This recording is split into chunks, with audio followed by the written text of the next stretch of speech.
¿Qué tal, amigas y amigos? ¿Cómo les va? Me da muchísimo gusto saludarlos en un programa más de Palabra de Vida, una producción de la Iglesia Católica en Hermosillo, Sonora. Hoy platicaremos acerca de la Epifanía del Señor. Aprenderemos que el Hijo Eterno de Dios, hecho hombre verdadero en el seno de María la Virgen por obra del Espíritu Santo, es presentado como único Señor y Salvador de todo el género humano. Bienvenidas y bienvenidos. Comenzamos. Señor, ¿a quién iremos? Tú tienes palabra de vida. Nosotros hemos creído que tú eres el Hijo de Dios. Muchísimas gracias por continuar en Palabra de Vida, una producción de la Iglesia Católica de Hermosillo. Recuerde que durante todo el programa atendemos sus comentarios y llamadas. Nuestra productora ya está poniendo en pantalla nuestras formas de comunicación. También síganos en las redes sociales. Y claro, puede ver este programa hoy y cuantas veces usted quiera en nuestro canal de YouTube en www.arquidiócesisdehermosillo.digital. Bueno, estamos platicando acerca de la Epifanía del Señor. El término Epifanía, que nos parece un poco extraño, es el nombre que la liturgia le da a la fiesta de hoy y significa manifestación. Es decir, Jesucristo el Señor, nacido de María, es presentado, es manifestado como el único Señor y Salvador de todo el género humano. Tradicionalmente solemos llamarle a esta fiesta la fiesta de los Reyes Magos, pero en realidad el nombre litúrgico es Epifanía de nuestro Señor Jesucristo. Y quiero comenzar leyendo el texto que nos narra este acontecimiento tomado del Evangelio según San Mateo en el capítulo 2, versículos del 1 al 12. Yo tengo la versión de la Biblia latinoamericana y en esta versión se lee de la siguiente manera. Jesús había nacido en Belén de Judá durante el reinado de Herodes.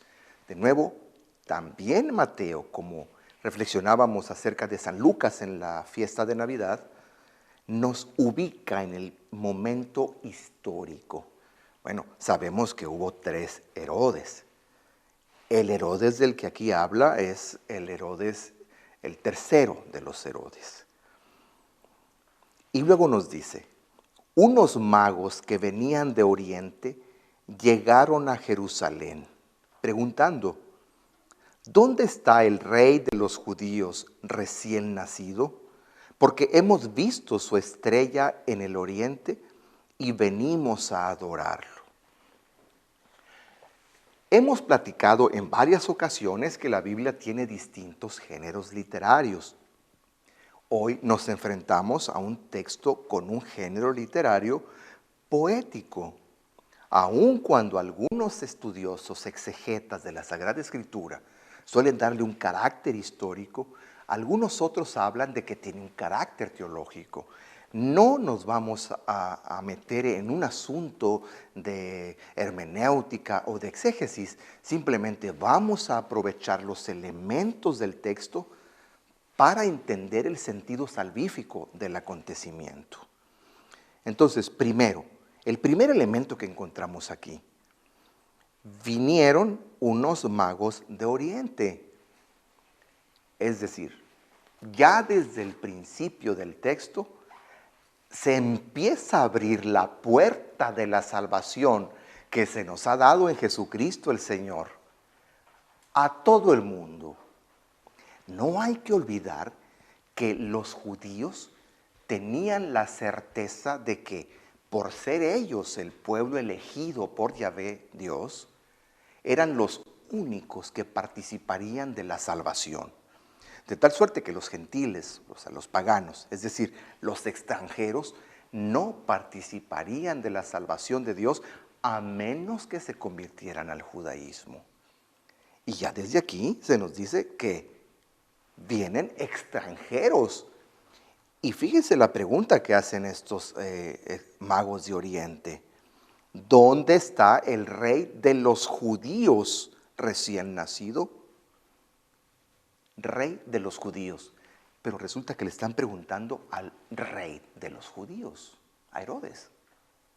Por eso Herodes se pone en alarma, porque había una profecía que decía que habría de nacer el rey de los judíos, el Mesías, en Belén de Judá. Y todavía los reyes dicen, vimos su estrella en el oriente y venimos a adorarlo. Es decir, solo se adora a Dios. Vienen a reconocerlo como Dios.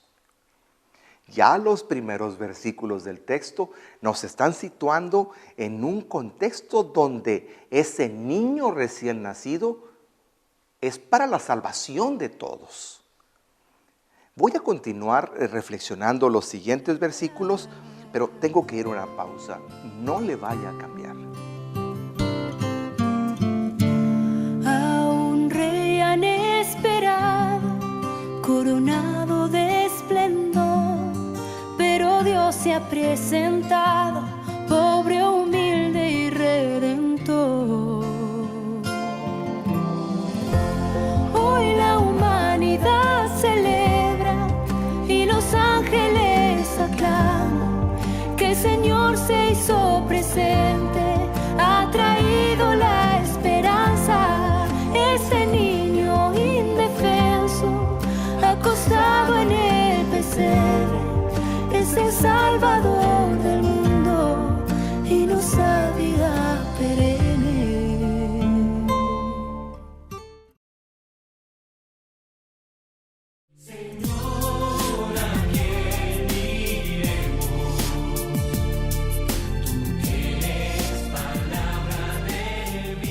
Muchísimas gracias por continuar en Palabra de Vida.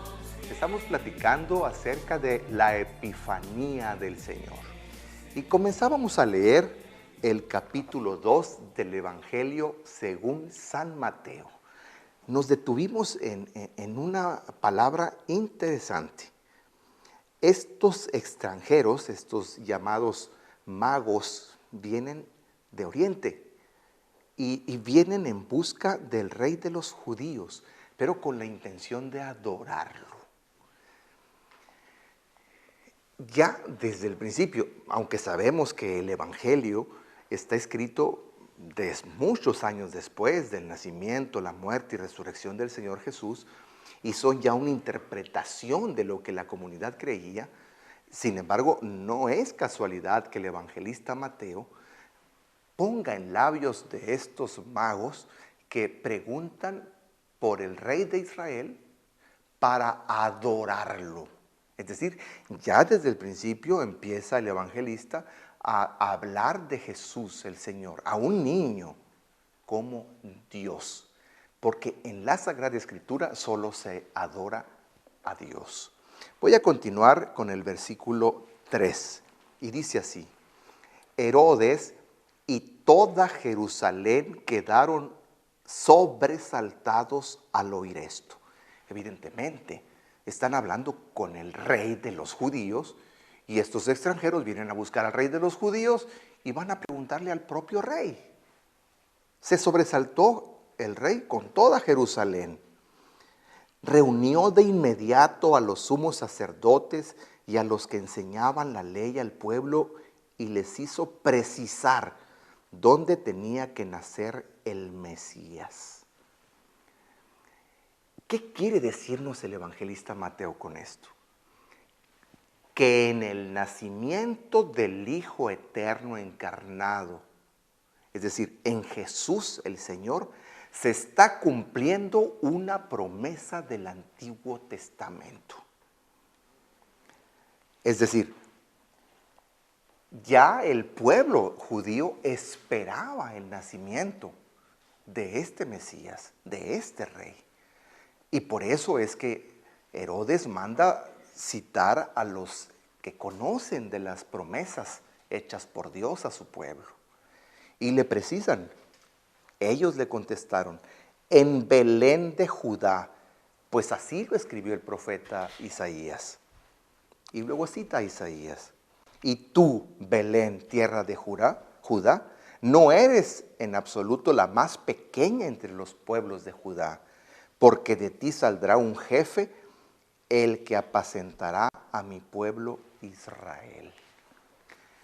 Desde los inicios del Evangelio entonces, San Mateo nos presenta a Jesús como el culmen de la esperanza del pueblo judío y como el culmen de la esperanza de la humanidad entera. Todo lo que el Antiguo Testamento prometía se está cumpliendo en él. Es decir, ha llegado el tiempo de la salvación definitiva. El Antiguo Testamento, con todos sus personajes y promesas, no era sino sombra de lo que había de venir, Cristo Jesús. Y continúa el texto. Entonces Herodes llamó en privado a los magos y les hizo precisar la fecha en que se les había aparecido la estrella, en secreto, en privado. Después los envió a Belén y les dijo, vayan y averigüen bien todo lo que se refiere a ese niño, y apenas lo encuentren, avísenme, porque yo también iré a rendirle homenaje. Evidentemente, Herodes no quiere rendirle homenaje. ¿Por qué? Porque si es el rey de los judíos, le va a quitar el trono. La intención de Herodes es otra, acabar con él. Después de esta entrevista con el rey, los magos se pusieron en camino. Y fíjense, la estrella que habían visto en el oriente iba delante de ellos hasta que se detuvo sobre el lugar donde estaba el niño. Aquí hay otro mensaje interesante.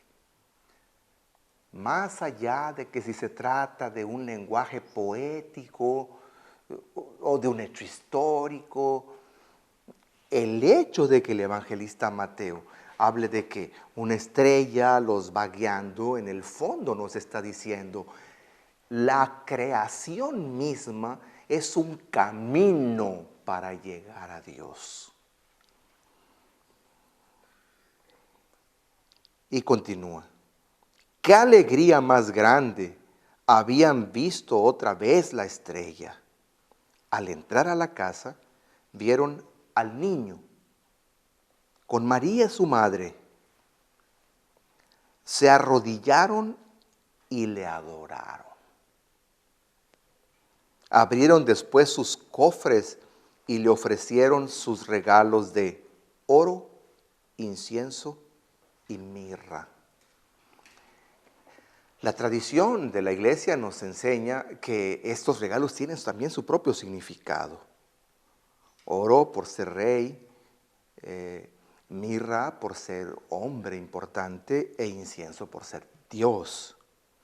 Luego se les avisó en sueños que no volvieran a Herodes, así que regresaron a su país por otro camino. ¿Qué enseñanzas podemos sacar de este texto? Se los voy a platicar después de la pausa.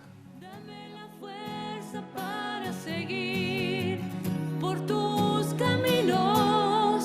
Si tú estás conmigo, ¿quién estará contra mí?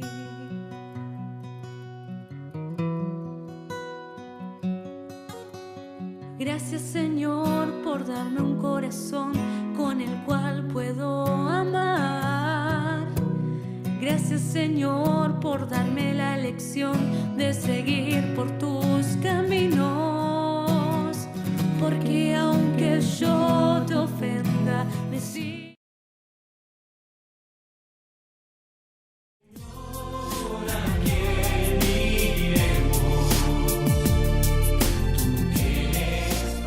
Qué bueno que continúa con nosotros en Palabra de Vida, una producción de la Iglesia Católica de Hermosillo.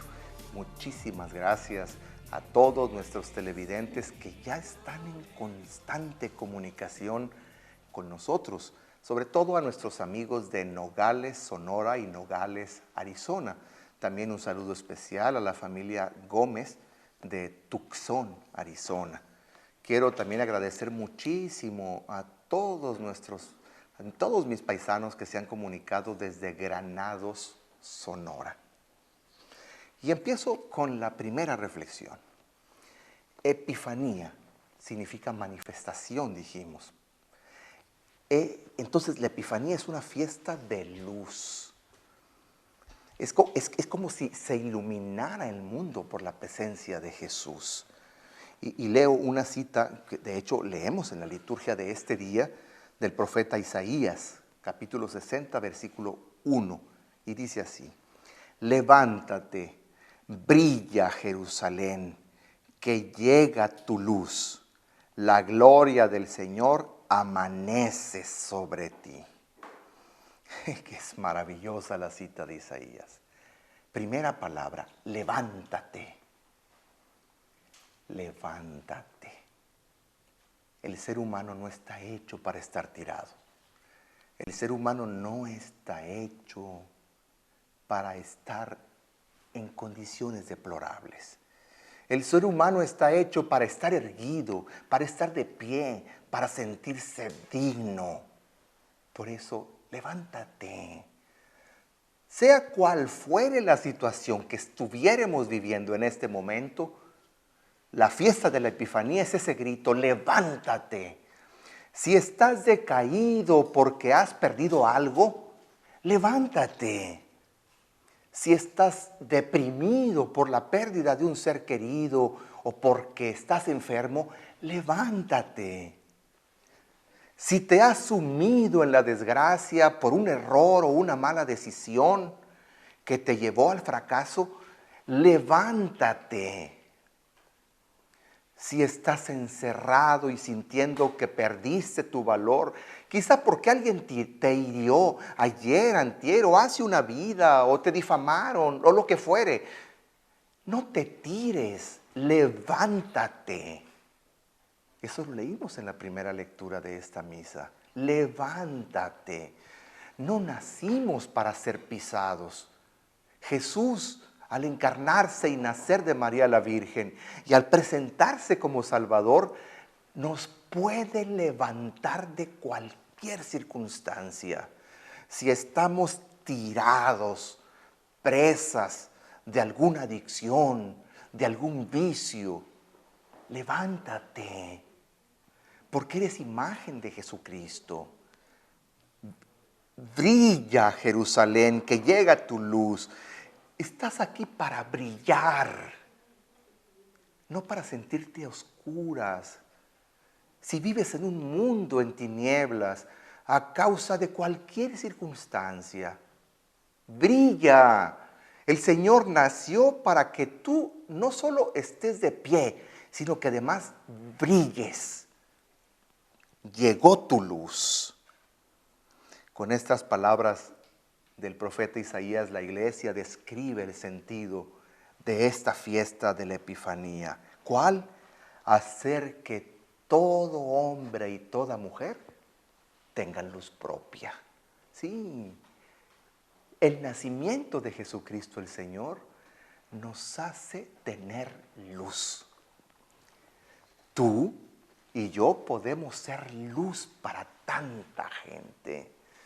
Tú y yo conocemos a muchos hombres y mujeres que perdieron las ganas de vivir, que se sumieron en la desesperación por una mala decisión, que perdieron las ganas de salir adelante por el diagnóstico del médico, Tú y yo conocemos a mucha gente que vive en tinieblas porque perdió la fe, porque perdió la esperanza en la vida, porque se siente traicionado, porque no se siente digno de ser feliz, vive a oscuras. Pues basta un rayo de luz para vencer toda la oscuridad del mundo. Haz la prueba. Si tú estás en un lugar en absoluta tiniebla, basta que enciendas una luz pequeña y todo se ilumina. La Epifanía nos recuerda, por ser imagen de ese niño que nos ha nacido, tú y yo somos luz, estamos para brillar. Sé que quizá en tu propia casa, en mi propia casa, hay alguien que ya no ve, que anda a tientas. Sé luz, tiéndele la mano al otro. Esto nos dice la Epifanía, tiéndele la mano al otro. No te quedes a oscuras, no te quedes lejos.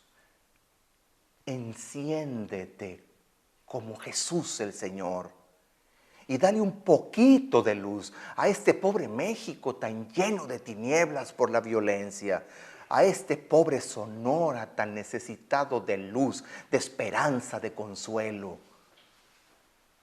Levántate y brilla, pues llegó la luz para ti y serás gloria del Señor. Somos luz, brilla con luz propia. Voy a continuar con esta reflexión, pero denme oportunidad de ir a una pequeña pausa. No le vaya a cambiar. Noche bella, la más bella, silencio lleno de amor. Nadie quiere despertar al niño que duerme, al dulce Jesús. Nadie quiere despertar al niño que duerme, al dulce Jesús.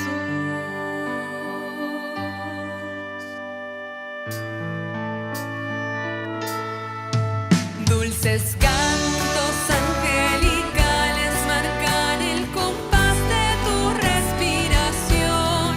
El suave viento de esta noche besa tu frente con tierno amor.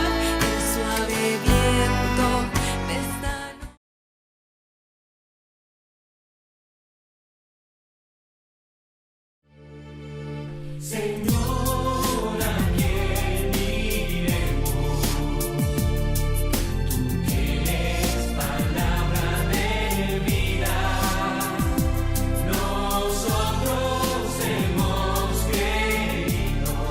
Estamos platicando acerca de la Epifanía del Señor, es decir, de su manifestación, la fiesta de la luz que nos convierte en luz. Y alguien me preguntaba ya en la pausa comercial, ¿por qué hablas de tener luz propia? Y me recordaba una analogía que usaba el Papa Juan Pablo II, San Juan Pablo II, que decía que los seres humanos somos como la luna, que no tenemos luz propia, que brillamos porque Jesús es el sol que nos ilumina. Pero la Epifanía nos deja saber que cuando dejamos a Jesús nacer en nuestras vidas, en nuestras familias, en nuestros matrimonios, en nuestra sociedad, entonces Él entra en nosotros, no está lejos, se vuelve parte de nosotros y brillamos porque Él está en nosotros. Hay otra cosa importantísima de esta fiesta litúrgica. Por el nacimiento y la manifestación del Hijo de Dios hecho hombre, todos tenemos la posibilidad de ser hijos e hijas de Dios. Esto es maravilloso. Voy a leer una cita del Evangelio de San Juan, en el capítulo 1, versículo 9, y luego los versículos del 11 al 12. Dice así: Él, está hablando del Verbo eterno, era la luz verdadera. Ojo, la luz verdadera. La luz que ilumina a todo hombre. y llegaba al mundo. Lo celebramos en Navidad. Vino a los suyos y los suyos no lo recibieron. Pero a todos los que lo recibieron, les dio capacidad para ser hijos de Dios. En esta cita del evangelista Juan encontramos una bendición indescriptible, pero también una gran responsabilidad. ¿Por qué? Ser hijo de Dios es una decisión personal. Decisión personal porque el Padre Dios ya tomó su decisión. ¿Qué decisión tomó el Padre Dios? Que todo hombre y toda mujer, por la fe en Jesucristo, se conviertan en hijos e hijas suyos. Eso es lo que el Padre Dios quiere, que todos seamos sus hijos, todos, pero Él respeta nuestra libertad.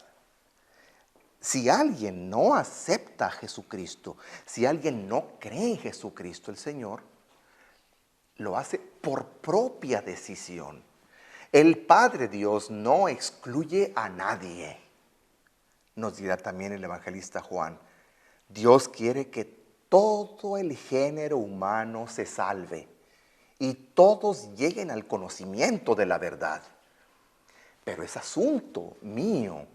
Soy yo el que debo buscar los medios, el que debo ponerme en camino, como estos magos de Oriente.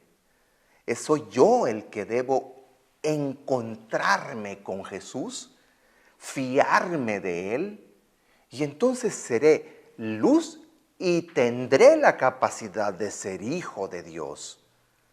Asunto personal. Dios ya me adoptó como su hijo. Ahora está en mí aceptar esa adopción. Y esto nos queda muy claro, porque en el versículo que leía yo, en el 11, dice, vino a los suyos, pero los suyos no lo recibieron. Así es. El Señor Jesús, el Hijo encarnado, viene para salvarnos, pero no solo para salvarnos con la vida eterna, sino para salvarnos desde este mundo. Porque tener a Jesús el Señor en nuestras vidas hace que la vida sea distinta. Aprendemos a amar, tenemos mayor capacidad para perdonar, podemos vivir las relaciones humanas con mayor equilibrio, podemos experimentar no solo diversión, sino gozo que nace de lo más profundo de nuestras entrañas. Con Jesús en nuestra vida, tenemos la capacidad de ser amigos y no rivales, de construir paz y no guerra, de hacer reconciliación y no odio. Jesús cambia la vida completamente en este mundo y después nos da la vida eterna. Pero la palabra del Señor es clarísima. Vino a los suyos y los suyos no lo recibieron. Hay algunos que no reciben al Señor y hay 1000 justificaciones. No creo en Dios. Eso es cuento de la iglesia. La Biblia es un mito.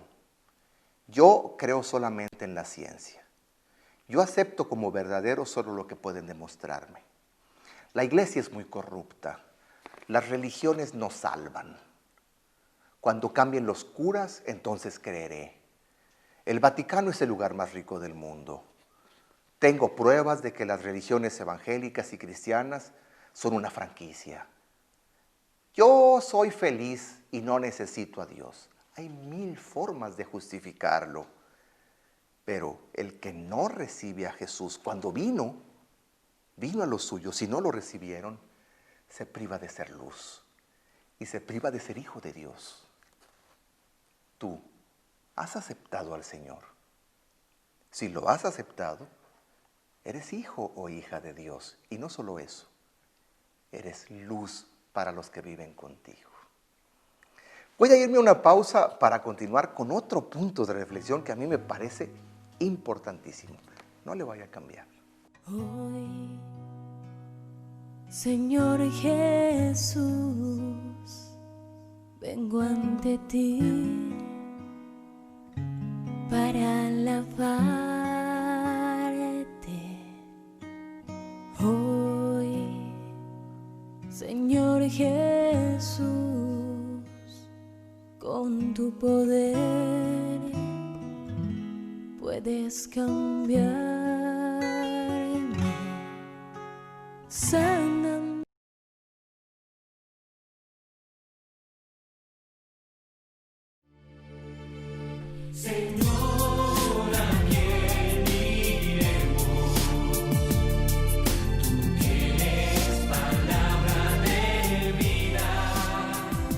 Muchísimas gracias por continuar en Palabra de Vida. Hemos recibido tantísimos comentarios y por eso estamos muy contentos. La verdad es que sus palabras nos alientan tanto para continuar con este trabajo en los medios de comunicación. Decíamos que la Epifanía nos da la capacidad de ser hijos de Dios y de ser luz para los demás. Voy a pasar a un punto que me parece importantísimo. La Epifanía celebra que la salvación es para todas las naciones, para todo el género humano. Ya habíamos explicado que los judíos tenían la idea de que, siendo ellos el pueblo elegido por Dios, eran los dueños de la salvación eterna. Y que la única manera de participar en esta salvación era convertirse al judaísmo. De hecho, en muchos textos de la Sagrada Escritura encontramos que se trata de una manera despectiva a los extranjeros, a los paganos, a los gentiles. Pues la Epifanía nos dice que ese tiempo se acabó. El nacimiento del Hijo Eterno de Dios encarnado es para la salvación de todos.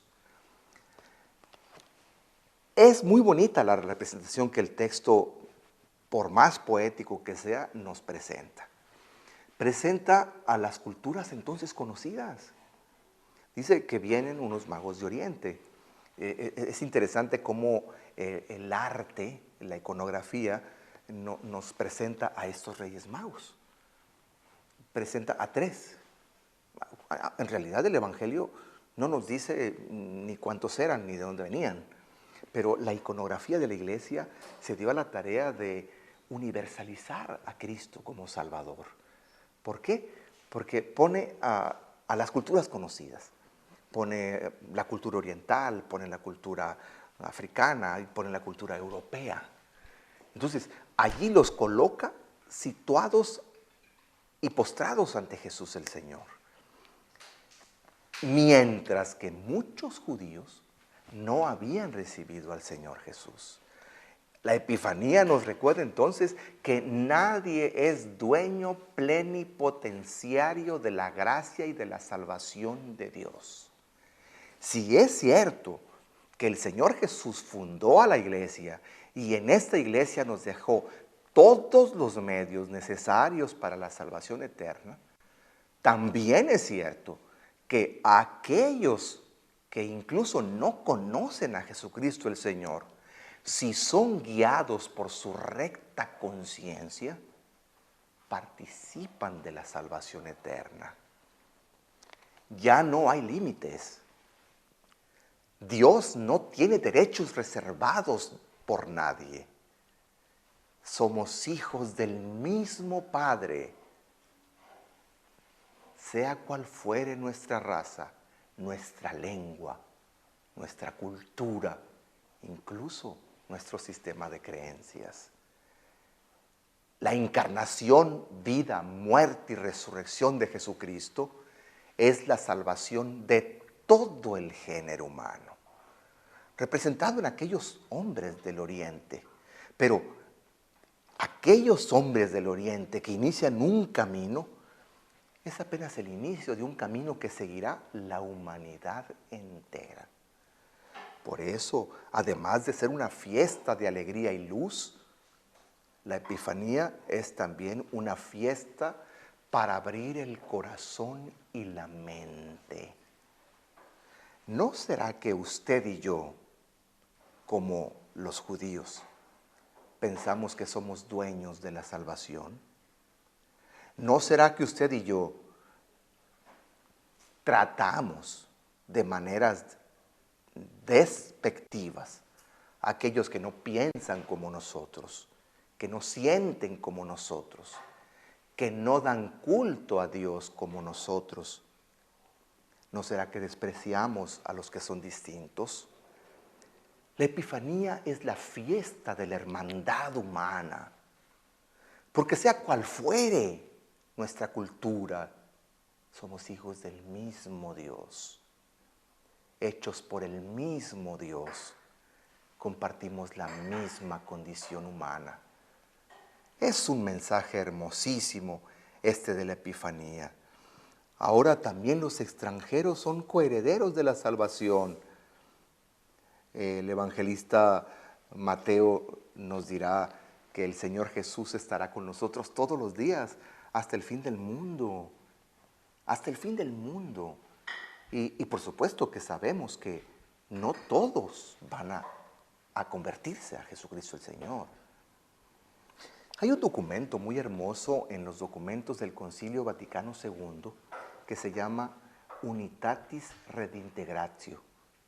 Allí se usa un término muy interesante, semillas del verbo. Y el magisterio de la Iglesia afirma que en todas las culturas, de alguna manera misteriosa, está presente Jesucristo el Señor. Y esa semilla va germinando en salvación para todos. Por eso, la Epifanía abre el corazón y la mente. Son más las cosas que nos hacen hermanos que aquellas que nos distancian. Usted y yo, ¿vamos a celebrar una verdadera Epifanía? ¿La estamos celebrando hoy con mente y corazón abiertos? Ojalá que sí. Tengo otro punto de reflexión para usted, pero déme oportunidad de una pausa comercial. No le vaya a cambiar.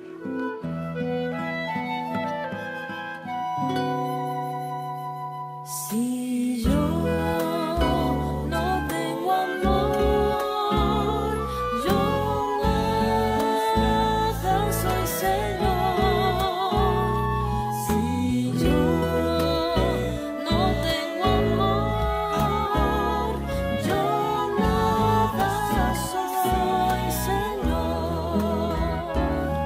El amor es comprensivo. El amor es servicial, el amor no tiene envidia, el amor.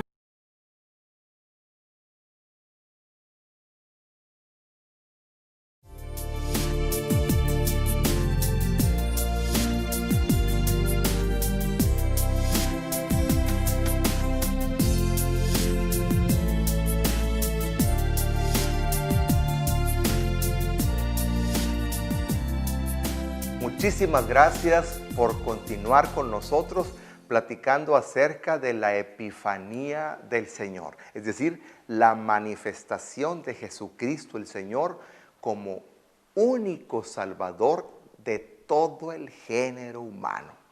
Nos quedamos, antes de ir a la pausa, afirmando que todos los seres humanos somos salvados en Jesucristo.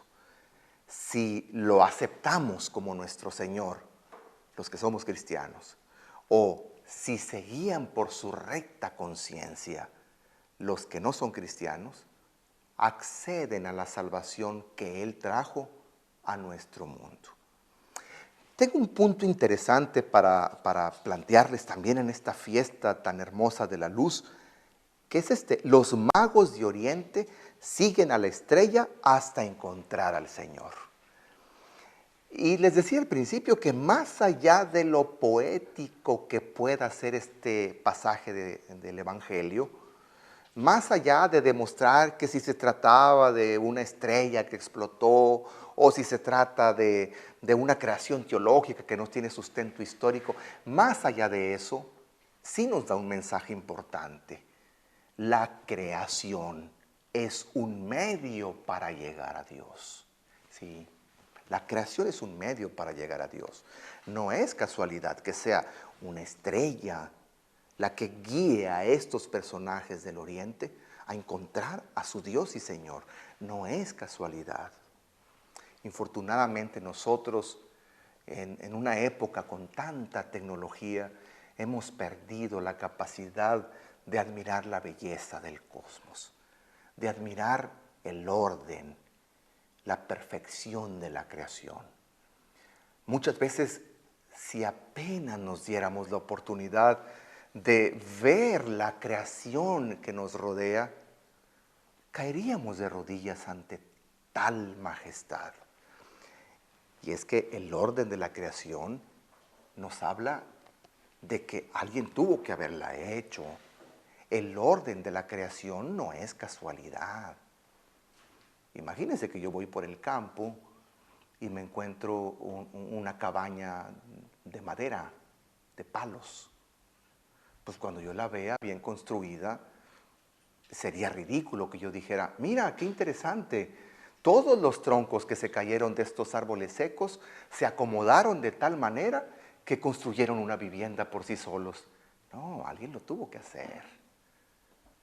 La naturaleza es camino para encontrar a Dios. Necesitamos aprender a cuidar nuestro mundo. Por eso, al contemplar esa estrella de los magos de Oriente, no solamente nos alegramos porque nos guía el Señor, sino que nos comprometemos a cuidar el mundo en el que estamos. La creación nos lleva a Dios. Los magos siguieron la estrella. Ahora, también nosotros tenemos de alguna manera que convertirnos en estrellas. Nuestra sociedad está tan necesitada de que alguien nos guíe al Señor. En serio, hay tanta gente tan urgida de encontrarle sentido a la vida. Tantas personas que perdieron el interés por seguir adelante. Tantas personas que por cualquier circunstancia sienten que no merece la pena amanecer. Y otras tantas que por algún dolor sienten que sería mejor morir. Y no encuentran la salida. La única solución es el Señor. Pero no hay quien los guíe. Yo quisiera proponerme y proponerles, ¿por qué no nos convertimos en esas estrellas de Belén? Quizá en tu propia familia alguien necesita que le guíes y vayas y te pongas exactamente donde está el Señor. Mucha gente se ha acercado al Señor y ha encontrado respuesta a las inquietudes de su vida porque alguien lo guió. Como la estrella de Belén, conviértete en guía de otros para reconocer a Jesucristo el Señor como Dios y Salvador. Y claro, es día de fiesta.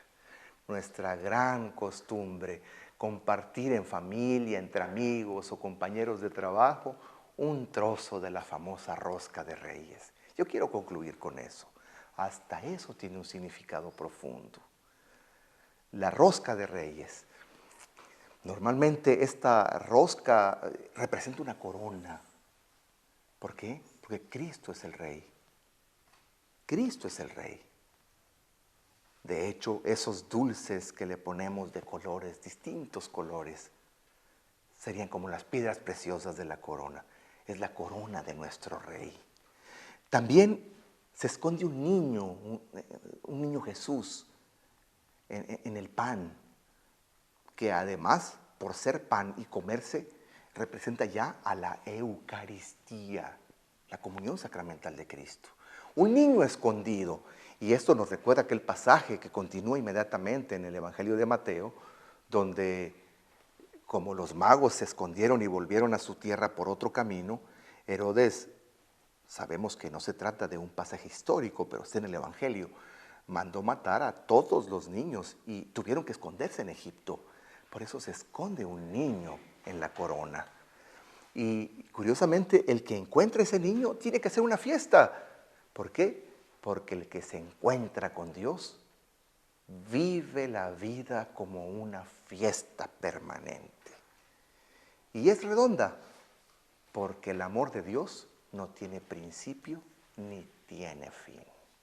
Hermanos y hermanas, el Señor nos ha amado tanto, y amor con amor se paga.